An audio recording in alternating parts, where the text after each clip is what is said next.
Assalamualaikum students of grade 5. How are you all? I hope you all are doing well. Students, today we will gonna underline the important MCQs of this unit. यहाँ से हम सबसे पहले start करते हैं. Matter is everything that exist. यहाँ पर as a MCQs या ब्लैंक्स अगर आपको आ जाए तो ये इस तरह आ सकता है कि मैटर भी एज अ ब्लैंक में आ सकता है कि dash is everything that exist और matter is everything that dash. ठीक है, मैं जो अंडरलाइन करवा रही हूँ वो आप भी अंडरलाइन करवा सकते हैं. All matter is made up of atoms. ठीक है, इस ब्लैंक में मैटर एंड एटम्स ये ब्लैंक में आ सकते हैं. An atom has a nucleus in the centre. So as a blank an atom has a dash in the centre. और इसमें ये भी हो सकता है कि an dash has a nucleus in the centre which contains particles called proton and neutrons. ये दो ब्लैंक्स भी आ सकते हैं उसमें. Outside the nucleus are particles called electrons. ठीक है, तो इलेक्ट्रॉन्स भी इसमें ब्लैंक्स में आ सकता है. यहाँ पे आप देखें जो इम्पोर्टेंट है मैंने ऑलरेडी अंडरलाइन करवाए हैं. A molecule is a form when two और more atoms join together. Here the molecule as a blank आ सकता है. ठीक है, वाटर मॉलिक्यूल का जो फार्मूला है H2O वो आपको याद होना चाहिए. और इसी तरह अगर आप ये ब्लैंक याद करेंगे आप यकीन जाने कि आगे वाली क्लासेस में आपको याद रहेगा कि वाटर मॉलिक्यूल का जो फार्मूला है वो H2O है. ठीक है, अच्छा यहाँ पे देखिए this is because water molecule are made up of 2 hydrogen. अब ये ब्लैंक्स में आ सकता है कि डैश हाइड्रोजन कितने हो तो 2 है एंड 1 एटम. अच्छा यहाँ पर ये आप देख सकते हैं the 3 main forms of matter are gas, solid and liquid. इसको आप अंडरलाइन करें. यहाँ पर in a solid atoms are pack together. Solid में जो एटम्स होते हैं वो पैक टुगेदर होते हैं. So if you try to memorise these lines तो आगे फर्दर आपको कोई मुश्किल नहीं होगी. आपको इजीली याद रहेगा कि सॉलिड में जो पार्टिकल्स होते हैं एटम्स होते हैं वो किस तरह होते हैं. ठीक है, solid have a definite shape. ये भी आप अंडरलाइन करें. In a liquid atoms are close together but are not tightly packed. ठीक है, इसमें आ सकता है कि in a dash atoms are close together और in a liquid atoms are dash together. ठीक है, यहाँ पर आप ये भी कर सकते हैं liquids take the shape of their container. अच्छा गैस में आ जाए. In a gas atoms are not close at all. तो ये एज अ ब्लैंक आ सकता है कि in a gas atoms are not dash at all. अच्छा gas take the shape of their container. And the scientific fact ये भी एक इम्पॉर्टेंट चीज़ होती है. ठीक है, इसको भी आप पढ़ लिया करें.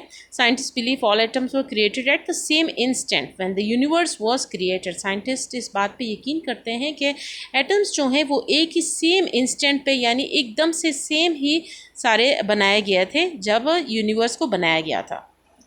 अच्छा फिज़िकल चेंजेस वाले टॉपिक में आप आ जाएँ तो physical change occurs when matter change states. You have to underline this line.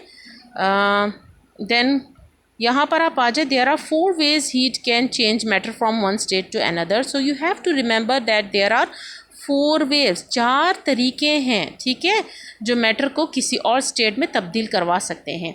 अच्छा यहाँ पे आ जाए. The easiest way to do this is by changing its temperature.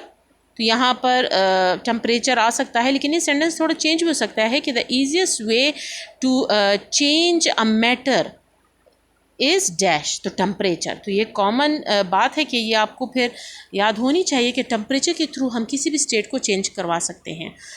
Metal is the change of matter from solid to a liquid. From melting. यहाँ पे melting भी आ सकता है. Particles in a solid have very little energy. यहाँ पे energy blank में आ सकता है.